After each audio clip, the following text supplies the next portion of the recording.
നമസ്കാരം. രാഷ്ട്രീയ വൃത്തത്തിലേക്ക് സ്വാഗതം.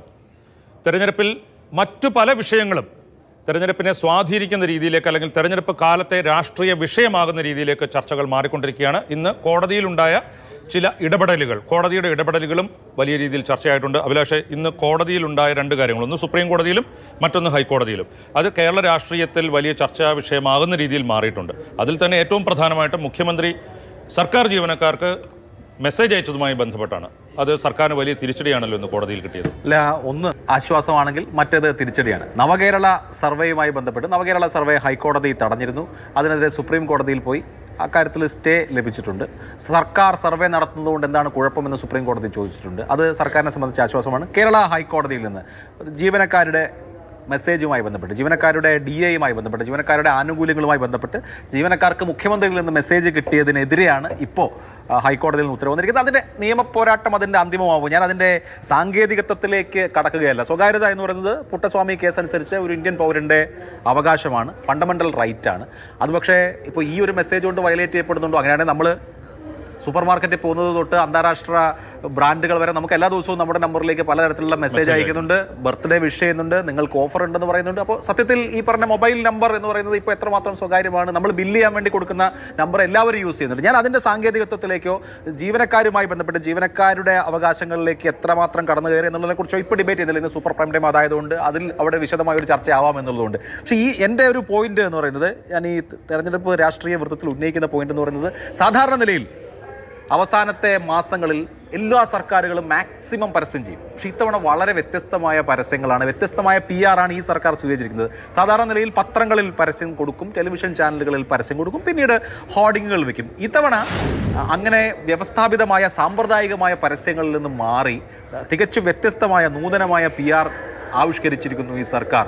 ചാനലുകളിലെ പരിപാടികളിൽ എംബെഡഡ് ആയി പരസ്യം വരികയാണ്. അത് റിയാലിറ്റി ഷോകളുടെ വിധികർത്താക്കൾ മുതൽ സീരിയലിലെ കഥാപാത്രങ്ങൾ വരെ സർക്കാരിൻ്റെ പരസ്യം പറയുന്നു. ഇത് കേരളത്തെ സംബന്ധിച്ച് ഈ പരസ്യം പറയുന്നത് പുതിയ രീതിയല്ല, പക്ഷേ പൊളിറ്റിക്കൽ ആഡ്സ് അല്ലെങ്കിൽ സർക്കാരിൻ്റെ പരസ്യം ഈ രീതിയിൽ വരുന്നത് ഇത് ആദ്യമായിട്ടാണ്.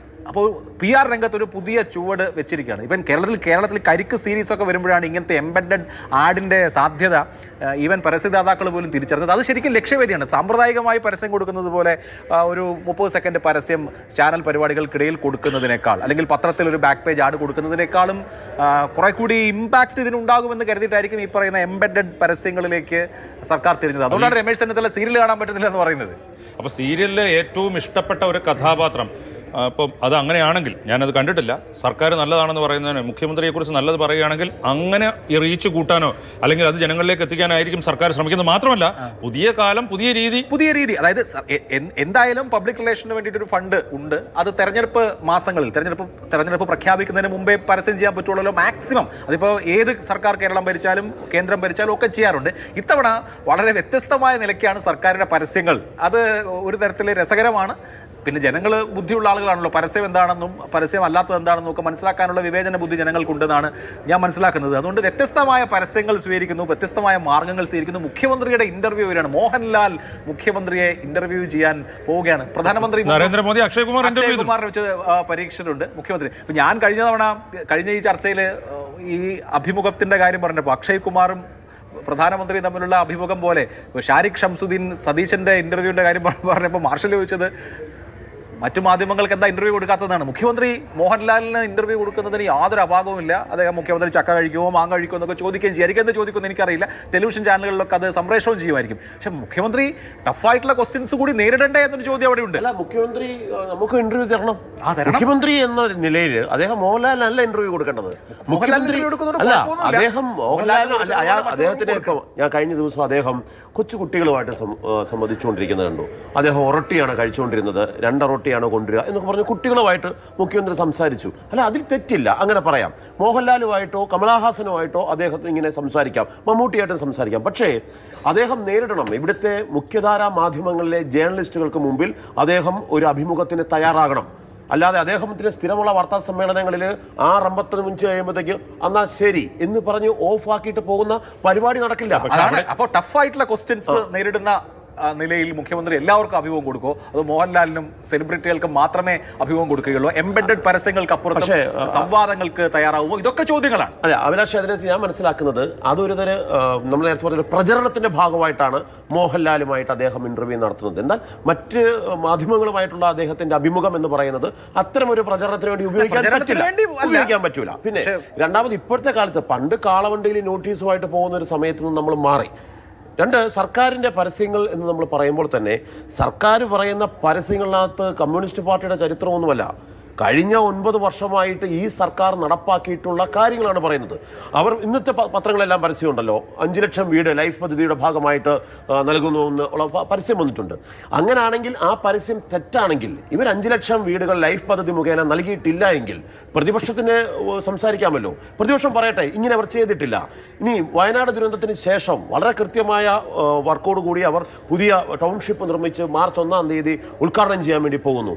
അങ്ങനെ സംഭവിച്ചിട്ടില്ലേ? ഇല്ലെങ്കിൽ ഇല്ല എന്ന് പറയുക. ഇതൊരു പരസ്യമാണ്, ഇതിങ്ങനെയല്ല എന്ന് പറയണം. അപ്പോൾ സർക്കാരിന്റെ നേട്ടങ്ങളെ അവർ പല രീതികളിൽ കൊണ്ടുവരുന്നു എന്നുള്ളത് ഒരു കാലഘട്ടത്തിന്റെ മാറ്റമായിട്ട് മാത്രമേ നമുക്ക് കാണാൻ പറ്റുള്ളൂ. ഇപ്പൊ എന്തായാലും പെരുമാറ്റച്ചട്ടം നിലവിലില്ല. അത് അങ്ങനെ ചെയ്യുന്നതിന് ഒരു നിയന്ത്രണവുമില്ല. ഇപ്പൊ ഈ സർവേ നടത്തുന്നതിന്റെ കാര്യത്തിൽ കോടതി ചോദിച്ചതുപോലെയോ അല്ലെങ്കിൽ ചെയ്തതുപോലെയോ അല്ലെങ്കിൽ SMS മെസ്സേജ് അയച്ചോ വാട്സാപ്പിൽ മെസ്സേജ് അയച്ചോ അങ്ങനെ ഒന്നും ചോദ്യം ചോദിക്കാനുള്ള സ്കോപ്പില്ല. പുതിയൊരു മാർഗം സ്വീകരിക്കുന്നു എന്നുള്ളതല്ലാതെ അതിനകത്തൊരു കുഴപ്പം നമുക്ക് കാണാനുണ്ടോ? കുഴപ്പം എന്നൊന്നും നമുക്ക് പറയാൻ കഴിയില്ല. പുതിയ പരസ്യത്തിനുള്ള പുതിയ മാർഗങ്ങൾ തേടുന്നു. എല്ലാ പബ്ലിക് റിലേഷൻ വകുപ്പുകളും അതാത് സർക്കാരുകളെ, ഇപ്പോൾ കേന്ദ്ര സർക്കാരായാലും ശരി, അവരുടെ PIB പോലുള്ള സ്ഥാപനങ്ങളൊക്കെ തന്നെ സർക്കാരിൻ്റെ പ്രവർത്തനങ്ങൾ ജനങ്ങളെ മുന്നിൽ അവതരിപ്പിക്കുന്ന ഒരു പരസ്യം എല്ലാവരും സ്വീകരിക്കാറുണ്ട്. അതിനുവേണ്ടി ബജറ്റിൽ തന്നെ വകയിരുത്തും. അപ്പോൾ അതൊന്നും ഒരു തെറ്റായിട്ട് നമുക്ക് പലപ്പോഴും കണക്കാക്കാൻ പറ്റില്ല. പക്ഷേ പലപ്പോഴും അതൊരു പ്രതിപക്ഷത്തിന് ഒരു ലെവൽ പ്ലേയിങ് ഫീൽഡ് നൽകാറില്ല എന്നുള്ളതാണ്. പരസ്യങ്ങളുടെ ആധിക്യം കാരണം സർക്കാരിൻ്റെ പ്രോജക്റ്റുകൾ മുഴുവൻ ഈ അവസാന സമയത്ത് ഭരിക്കുന്ന സർക്കാരിന് അത്തരത്തിൽ പല ആനുകൂല്യങ്ങളും പ്രഖ്യാപിക്കുന്നതിന്റെ കാര്യത്തിൽ ഇത്തരത്തിൽ പരസ്യം ചെയ്യും, സർക്കാർ ചെലവിൽ പരസ്യം ചെയ്യുന്നതിന്. പക്ഷേ ഇവിടെ ഒരു ചെറിയ പ്രശ്നം ഉള്ളതെന്ന് പറഞ്ഞാൽ ഇപ്പോൾ സർക്കാരിന്റെ കൈവശമുള്ള ഈ ഡേറ്റ, അതായത് ജീവനക്കാരുടെ നമ്പറുകൾ, അതുപോലെ തന്നെ സർക്കാരിന്റെ സേവനങ്ങൾ സ്വീകരിച്ചിട്ടുള്ള എല്ലാവർക്കും, ഇപ്പോൾ സംരംഭകർക്ക്, ഈ GST എടുത്തിട്ടുള്ള എല്ലാവർക്കും മെസ്സേജ് പോവുകയാണ്. പിന്നെ രജിസ്ട്രേഷൻ നടത്തിയിട്ടുള്ള എല്ലാവർക്കും മെസ്സേജ് പോവുകയാണ്. അപ്പോൾ സർക്കാരിൻ്റെ സേവനങ്ങൾ ഏതൊക്കെ രീതിയിൽ സ്വീകരിച്ചിട്ടുണ്ട്, അങ്ങനെ അവരുടെ കയ്യിൽ നമ്പറുണ്ട്, അവർക്കെല്ലാം ഇത്തരം മെസ്സേജുകൾ പോവുകയാണ്. നിങ്ങളുടെ മേഖലയിൽ തൃപ്തരാണോ, അല്ലെങ്കിൽ ഞങ്ങളുടെ സംരംഭക മേഖലയിൽ ഞങ്ങൾ ഇത്ര നേടി, അതിന് ഇത്ര പ്രവർത്തനം ഉണ്ടാക്കി എന്നൊക്കെ പറഞ്ഞിട്ടുള്ള മെസ്സേജുകൾ എല്ലാ വിഭാഗക്കാർക്കും പോവുകയാണ്. അതൊരു പുതിയ സംഭവമാണ്. അപ്പോൾ സർക്കാരിനെ വിശ്വസിച്ച് അവർ നൽകിയ ഈ വ്യക്തിഗത നമ്പറുകളും വിവരങ്ങളും ഇത് ഒരു പ്രചാരണത്തിന്, സർക്കാരിൻ്റെ പ്രചാരണം ആയിക്കോട്ടെ, അതിലിപ്പോൾ രാഷ്ട്രീയമാണെങ്കിൽ പോലും സർക്കാരിൻ്റെ പ്രചാരണമാണ്, അതിന് ഉപയോഗിക്കാമോ എന്നുള്ള ഒരു പ്രശ്നമാണ്. ഒരു സംശയം ചോദിക്കട്ടെ. ഇപ്പം നമ്മളിപ്പോൾ ഒരു കടയിൽ പോയി ഒരു ഷർട്ട് വാങ്ങുന്നു, അവിടെ നമ്മൾ ഫോൺ നമ്പർ അവർ നമ്മൾ ചോദിക്കുന്നു, നമ്മൾ കൊടുക്കുന്നു, നമ്മുടെ ഡീറ്റെയിൽ അവർ എടുത്തു വെക്കുന്നു, നമുക്ക് ബർത്ത്ഡേ വിഷസ് അവർ തരുന്നുണ്ട് അല്ലേ? ഇതൊരു സർക്കാരിൻ്റെ ഒരു വെപ്രാളം പോലെ എനിക്ക് തോന്നുന്നത്. കാരണം എല്ലാ മേഖലയിലും കൂടെ നിർത്താൻ ശ്രമിക്കുന്നതിനൊപ്പം തന്നെ സർക്കാർ ജീവനക്കാർ, നമുക്കറിയാം ഏതാണ്ട് 5.25 ലക്ഷം സർക്കാർ ജീവനക്കാരാണ് കേരളത്തിലുള്ളത്. ഇതിൽ ഭൂരിപക്ഷവും ഇടതുപക്ഷത്തിനൊപ്പം നിൽക്കുന്ന യൂണിയനുകളും അനുഭാവം കൊണ്ട്. ഇപ്പോൾ പോസ്റ്റൽ വോട്ട് നോക്കിയാൽ നമുക്കറിയാമല്ലോ, സാധാരണ രീതിയിൽ തെരഞ്ഞെടുപ്പിൽ പോസ്റ്റൽ വോട്ടിൽ എപ്പോഴും ഇടതുമുന്നണിക്ക് അനുകൂലമായിട്ടാണ് ജീവനക്കാരുടെ വോട്ടിംഗ് പാറ്റേൺ വരുന്നത്. ഇപ്പോൾ കഴിഞ്ഞ ലോക്സഭാ തെരഞ്ഞെടുപ്പിൽ, ഈ കഴിഞ്ഞ തദ്ദേശ തെരഞ്ഞെടുപ്പിലൊക്കെ സർക്കാർ ജീവനക്കാരുടെ പോസ്റ്റൽ വോട്ട്, ആ പോസ്റ്റിലോട്ട് സർക്കാർ ജീവനക്കാരാണല്ലോ ചെയ്യുന്നത്. അപ്പോൾ അതിൽ ഇടതുമുന്നണിക്ക് വരുന്ന വോട്ടുകളുടെ പാറ്റേൺ കുറഞ്ഞു. അത് സർക്കാരിനെ വലിയ ബുദ്ധിമുട്ടിലാക്കുന്നുണ്ട്. കാരണം കഴിഞ്ഞ ഈ 2 ഗവൺമെൻറ്റിൻ്റെ, പിണറായിയുടെ 2 ടേമിലുള്ള സർക്കാരിൻ്റെയും പ്രത്യേകിച്ച് സർക്കാർ ജീവനക്കാരുടെ അടുത്ത് അഭിപ്രായം ചോദിച്ചു കഴിഞ്ഞാൽ അവർ പറയും ഞങ്ങൾക്ക് ഏറ്റവും ബുദ്ധിമുട്ടുണ്ടാക്കിയ സർക്കാരാണ് എന്നുള്ളത്. അതുതന്നെയാണ്. അതായത് BA കുടിശ്ശികയുടെ കാര്യത്തിലായാലും ശമ്പള പരിഷ്കരണത്തിൻ്റെ കാര്യത്തിലായാലും ഒക്കെ, ലീവ് സറണ്ടറിൻ്റെ കാര്യത്തിലും ഒക്കെ, അതുപോലെ തന്നെ ഈ ദുരന്തങ്ങളുണ്ടായപ്പോൾ പെട്ടെന്ന് തന്നെ സർക്കാർ ജീവനക്കാരുടെ ശമ്പളത്തിൽ കയറി പിടിക്കുന്നു എന്നൊക്കെയുള്ള പ്രതീതി ഉണ്ടാക്കി വലിയ തോതിൽ കഴിഞ്ഞ 10 വർഷം സർക്കാർ ജീവനക്കാരെ ബുദ്ധിമുട്ടിലാക്കി എന്നുള്ളൊരു ഫീൽ അവർക്കുണ്ട്. അപ്പോൾ ഈ തെരഞ്ഞെടുപ്പിൽ എന്ത് വില കൊടുത്തും അധികാരത്തിലേക്ക് വരാൻ അതിൽ ഒരു ഏതാണ്ട് 4 ലക്ഷം സർക്കാർ ജീവനക്കാരുടെങ്കിലും പിന്തുണ സർക്കാരിന് ആവശ്യമാണ്. പ്രചരണ രീതി മാറുന്നു. PR പരിപാടികളുമായി മറ്റു രീതിയിലേക്ക് വരുന്നു. പഴയ നോട്ടീസോ പോസ്റ്ററോ ചുവരെഴുത്തിനേക്കാളോ അപ്പുറത്തേക്ക് അത് മാറിയ കാലഘട്ടത്തിൻ്റെ ഒരു സന്ദേശമായിട്ട് മാത്രമേ പറ്റൂ. എൻ്റെ ചോദ്യം ഇത്രയേ ഉള്ളൂ, ഈ സർക്കാർ ഇങ്ങനെ ഒരു പ്രചരണം നടത്തുമ്പോൾ വാഗ്ദാനങ്ങൾ നൽകുന്നതിനെ വേണമെങ്കിൽ നമുക്ക് വിമർശിക്കാം, ഇങ്ങനെ പറയുന്നു എന്ന് പറയാം. അതല്ലെങ്കിൽ അവർ ചെയ്യാത്ത കാര്യങ്ങൾ ഞങ്ങൾ അങ്ങനെ ചെയ്തിട്ടുണ്ട് എന്ന് വേണമെങ്കിൽ പറഞ്ഞാൽ അതിനെ നമുക്ക് വിമർശിക്കാം. അതോടൊപ്പം തന്നെ ഒരു സാമുദായിക കലാപം ഉണ്ടാകുന്ന രീതിയിലേക്കോ അല്ലെങ്കിൽ നമ്മുടെ ഇത്തരം കാര്യങ്ങളൊന്നുമല്ല. ഞാൻ പറയുന്നത് ഉണ്ടാകുന്ന പ്രതീതി എന്ന് പറഞ്ഞാൽ സർക്കാർ സംവിധാനങ്ങളെ ദുരുപയോഗം ചെയ്ത ഒരു ഗവൺമെന്റ് ആണല്ലോ. ഈ ഗവൺമെന്റ് തെരഞ്ഞെടുപ്പിൽ ജയിക്കാൻ വേണ്ടി ഗവൺമെന്റിന്റെ സംവിധാനം തെരഞ്ഞെടുപ്പ് പ്രഖ്യാപിച്ചിട്ടില്ലല്ലോ. തെരഞ്ഞെടുപ്പ് പ്രഖ്യാപിക്കേണ്ട അതെങ്ങനെ ശരിയാണ്? ഇപ്പോൾ ഒരു സർക്കാർ സ്വാഭാവികമായിട്ട് ഒരു സർക്കാർ ഒരു കാര്യം ചെയ്തതിനു ശേഷം അത് ചെയ്തിട്ടില്ല എന്ന് പറയണോ? അങ്ങനല്ല. സർക്കാർ ജീവനക്കാര് അവരുടെ തൊഴിൽപരമായ ആവശ്യങ്ങൾ കൊടുത്തിരിക്കുന്ന ഡേറ്റ അതുവഴി ദുരുപയോഗം ചെയ്തുകൊണ്ട് സർക്കാരിന്റെ PR നടത്തുക അവരിലേക്ക്. അതിനൊപ്പം തന്നെ സർക്കാർ ഒരു സർവേ സംഘടിപ്പിച്ചാൽ അതിനുവേണ്ടി ഒരു പാർട്ടിയില്ല, സർക്കാർ അനുകൂല സംഘടനയിലെ മാത്രം, രാഷ്ട്രീയ പാർട്ടിയിലെ മാത്രം വോളണ്ടിയേഴ്സിനെ വിട്ടുകൊടുക്കുക. എന്തുകൊണ്ടാണ് സർക്കാരിന്റെ പരിപാടിയിൽ വോളണ്ടിയർഷിപ്പ് അല്ല? ഇതിപ്പോ ഈ മെസ്സേജ് അയക്കാനുള്ള നമ്പർ ഇവരാരും അങ്ങോട്ട് കൊണ്ട് കൊടുത്തതല്ല. ഇതിപ്പോ അങ്ങനെ ഒരു വാദം ഉണ്ട്. ഇത് പല ആവശ്യങ്ങൾക്കായിട്ട് സർക്കാരിന്റെ പക്കൽ ഉള്ള നമ്പറുകൾ ഉപയോഗിച്ചത് ചെയ്തു എന്നുള്ളതാണ്. അല്ലാതെ ഇങ്ങനെ ഒരു കാര്യത്തിന് വേണ്ടിയിട്ട് ഇപ്പോൾ നമ്മളിപ്പോ കടയിൽ ചെല്ലുമ്പോൾ നമ്മൾ നമ്പർ സർക്കാർ ജീവനക്കാർക്ക് നമ്പർ കൊടുക്കാതിരിക്കാൻ പറ്റില്ല. കാരണം അവരുടെ സ്പാർക്ക് ഡേറ്റയിൽ നമ്മൾ വാങ്ങുന്ന എല്ലാവരും നമ്പർ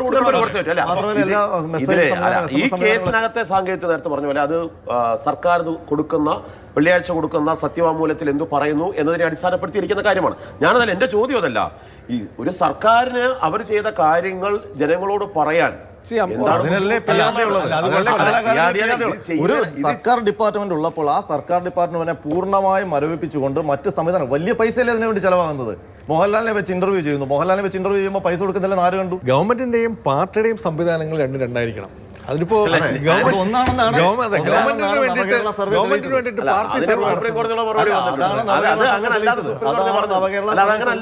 അതുകൊണ്ടാണ് പെട്ടെന്ന് കേസെടുക്കാൻ പറഞ്ഞത്. അത് അങ്ങനെ അല്ലാന്നും പറഞ്ഞിട്ടുണ്ട്. അതുപോട്ടെ, ഞാൻ ചോദിക്കും, ഇത്രയേ ഉള്ളൂ. ഇത്രയും കാലമുള്ള രീതിയിലല്ല വികസനം ഒരു ചർച്ചാ വിഷയമാക്കി നൂതന രീതിയിൽ ഒരു തെരഞ്ഞെടുപ്പ് വർഷത്തിലേക്ക് വരുമ്പോൾ ആ നേട്ടങ്ങൾ അല്ലെങ്കിൽ അതിനകത്ത് വന്നിട്ടുള്ള കാര്യങ്ങൾ എന്താണ് ചെയ്തതെന്ന് പറയുമ്പോൾ അങ്ങനെ പറയാൻ പാടില്ല എന്ന് നമുക്ക് പറയാം.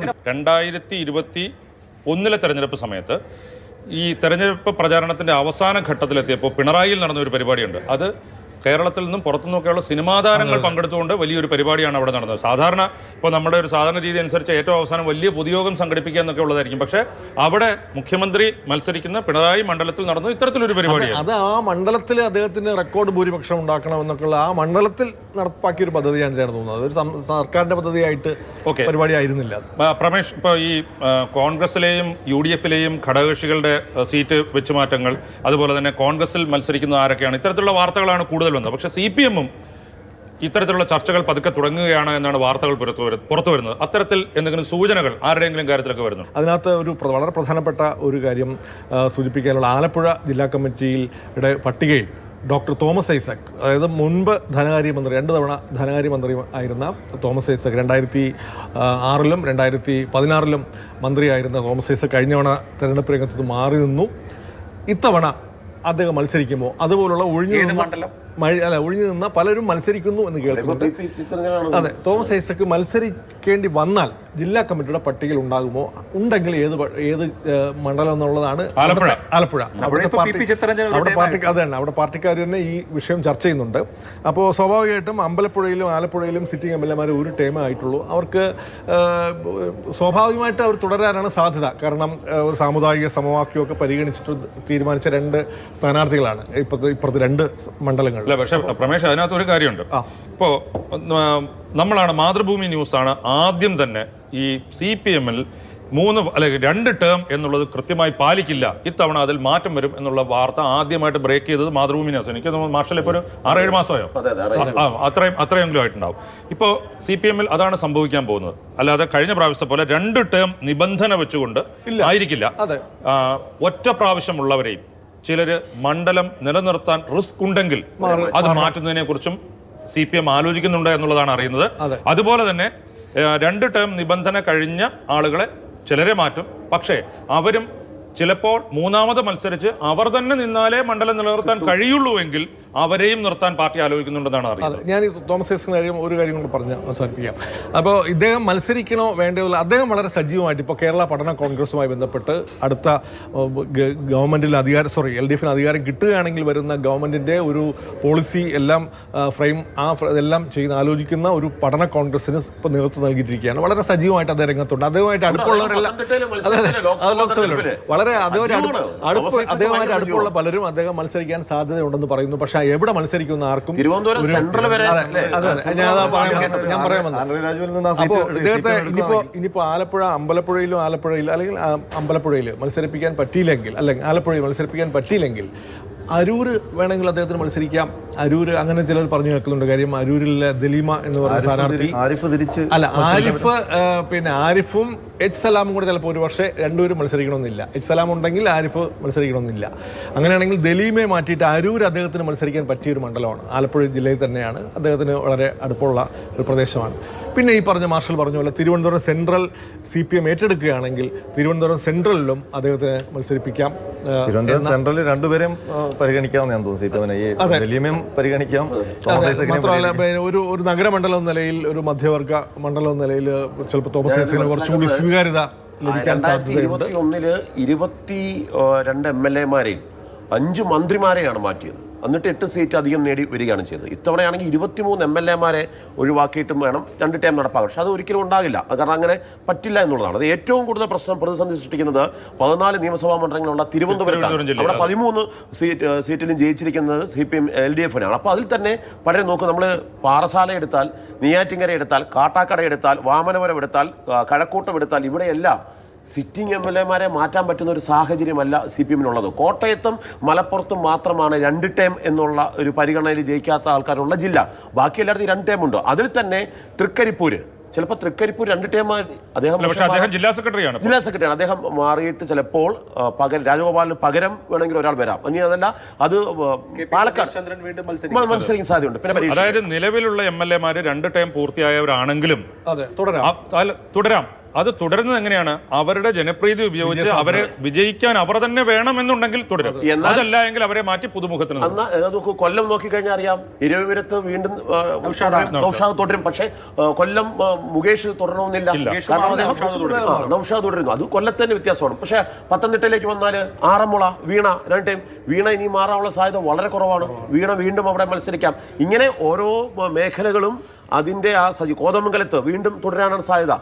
തിരുവനന്തപുരത്ത് പറയുന്ന വേറൊരു പ്രശ്നം, പിന്നെ ജോയ് ജില്ലാ സെക്രട്ടറി ആണല്ലോ. അപ്പൊ വർക്കല പിടിച്ചെടുക്കണമെങ്കിൽ ജോയ് മത്സരിക്കണമെന്നുണ്ടെങ്കിൽ ജോയ് മാറില്ല. പക്ഷേ പകരം ജില്ലാ സെക്രട്ടറി ആയിട്ട് DK മുരളിയെ കാണുന്നുണ്ട്. പക്ഷേ DK മുരളിയും സ്ഥാനാർത്ഥിയാണ്. അല്ല, DK മുരളി വാമനപുരത്ത് നിന്ന് മാറിയാലും ഒരു പക്ഷേ ലെഫ്റ്റിന് നിലനിർത്താൻ കഴിയുന്ന പുതിയ ഒരാളെ കൊണ്ടുവന്നു കഴിഞ്ഞാൽ നിലനിർത്താൻ സാധ്യതയുള്ള മണ്ഡലങ്ങളിൽ ഒന്നാണ് വാമനപുരം. പക്ഷെ അവിടെ അതുപോലെയല്ല, ജോയ് മാറിക്കഴിഞ്ഞാൽ വർക്കല റിസ്കിലാകും. അത് CPM-നെ അലട്ടുന്ന ഒരു പ്രശ്നമാണ്. അപ്പോൾ നേരത്തെ പറഞ്ഞ പോലെ തൃക്കരിപ്പൂരിൽ രാജഗോപാലിനെ ജില്ലാ സെക്രട്ടറി എന്നുള്ള പേരിലാണെങ്കിലും അല്ലെ 2 ടൈം കഴിഞ്ഞതിന്റെ പേരിലാണെങ്കിലും മാറ്റി നിർത്തുമ്പോൾ ഇവിടെ തിരുവനന്തപുരത്ത് അപ്പോൾ എല്ലായിടത്തേക്കും ഒരേ രീതിയിലുള്ള മാനദണ്ഡമായിരിക്കില്ല ഇപ്രാവശ്യം CPM ഉണ്ടാക്കുന്നത്. തലശ്ശേരി, മട്ടന്നൂര്, ധർമ്മടം, കണ്ണൂർ 3 2 ടേം ആകുന്നത്. ഇതിനകത്ത് ടീച്ചർ മാറുമെന്ന് തോന്നുന്നില്ല, ഷംസീർ മാറില്ല, മുഖ്യമന്ത്രി പിണറായി വിജയനും മാറില്ല. അപ്പം കണ്ണൂർ ഈ ഒരു ഫോർമുലയെ നടപ്പാകില്ല. ആ രീതിയിലാണ് അവിടെ എല്ലായിടത്തും കാര്യങ്ങൾ വരുന്നത്. പക്ഷേ എനിക്ക് തോന്നുന്നത് ചില സ്ഥലങ്ങളിലും മാറ്റുന്നുണ്ട്. ഇപ്പോൾ കായംകുളത്ത് ഒരു മാറ്റം ഉണ്ടാകും. ഇനിയും നമ്മൾ കഴിഞ്ഞ ദിവസം ചർച്ച ചെയ്തതാണ്. കായംകുളം പറഞ്ഞുകൊണ്ട് ഞാൻ ചോദിക്കട്ടെ, ഇപ്പോൾ ഇന്നലെ നമ്മുടെ ബിജു പങ്കജുമായിട്ടുള്ള അഭിമുഖത്തിൽ ജി സുധാകരൻ ചോദിച്ചു, 70 വയസ്സുള്ളവരെ എന്തോ മാംസറുത്ത് വിൽക്കാൻ വേണ്ടി മാറ്റി നിർത്തണോ?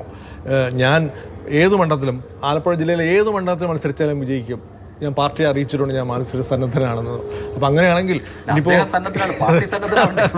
ജി സുധാകരനെ ഇനി പരിഗണിക്കണമെന്നുണ്ടെങ്കിൽ അദ്ദേഹത്തിന്റെ പഴയ മണ്ഡലമാണ് കായംകുളം. വേണമെങ്കിൽ ഇല്ല, അങ്ങനെ ഒരു സാധ്യത ഉണ്ടോ? ഇനി അദ്ദേഹം കായംകുളത്തും കുട്ടനാട്ടിലും ഒക്കെ മത്സരിച്ചിട്ടുണ്ട്, തോറ്റിട്ടുണ്ട്. അതെ, ഒരിക്കൽ തോറ്റു. തന്ത്രിയെ അറസ്റ്റ് ചെയ്തതും തുടർന്നുണ്ടായ സംഭവ വികാസങ്ങളും തെരഞ്ഞെടുപ്പിനെ ഏത് രീതിയിൽ ബാധിക്കും? ഇത് സർക്കാരിന് വലിയ തിരിച്ചടിയാകുമോ? ഇടവേളയ്ക്ക് ശേഷം കാണാം. നമ്മുടെ ഈ തന്ത്രി വിഷയം ഇതുവരെയും അങ്ങോട്ട് കെട്ടടങ്ങുന്നില്ല. കഴിഞ്ഞ തന്ത്രിക്ക് ജാമ്യം കിട്ടിയപ്പോൾ മുതൽ തന്ത്രിയിൽ പിടിച്ചിട്ടാണ് UDF-ൻ്റെയും BJP-യുടെയും ആക്രമണം തിരിച്ച് പ്രതിരോധിക്കാൻ വേണ്ടി CPM-ന്റെയും സർക്കാരിൻ്റെയും അതിനകത്തുള്ള ഏറ്റവും പ്രധാനപ്പെട്ട ചോദ്യം, ഈ പോലീസ് SIT എന്തിനാണ് തന്ത്രി അറസ്റ്റ് ചെയ്തത്? ആ ചോദ്യമാണ് ഇപ്പോൾ സർക്കാരിനെ തിരിഞ്ഞു കുത്തുന്നത്. ഞാൻ മനസ്സിലാക്കുന്നത് ഇതിനകത്ത് ഗവൺമെൻറ് ഒരു അല്പം അല്ലെങ്കിൽ CPM കേന്ദ്രങ്ങൾ ഒരല്പം ആവേശം കാണിച്ചതിൻ്റെ ഒരു പരിണിത ഫലമാണ് ഇപ്പോൾ അനുഭവിക്കുന്നുള്ളതാണ്. കാരണം ഈ പത്മകുമാറിനെയും വാസുവിനെയും ഒക്കെ അറസ്റ്റ് ചെയ്യുന്ന സമയത്ത് തന്ത്രിയെ പൊടുന്നതിനെ അറസ്റ്റ് ചെയ്യുമ്പം CPM ഹാൻഡിലുകളിൽ പ്രത്യേകിച്ച് സോഷ്യൽ മീഡിയയിൽ തന്ത്രിയത മുഖ്യമന്ത്രി പിടിച്ചിരിക്കുന്നു, അറസ്റ്റ് ചെയ്തിരിക്കുന്നു എന്ന പ്രതീതിയിൽ ഉള്ള പ്രചരണം വലിയ തോതിൽ നടത്തി.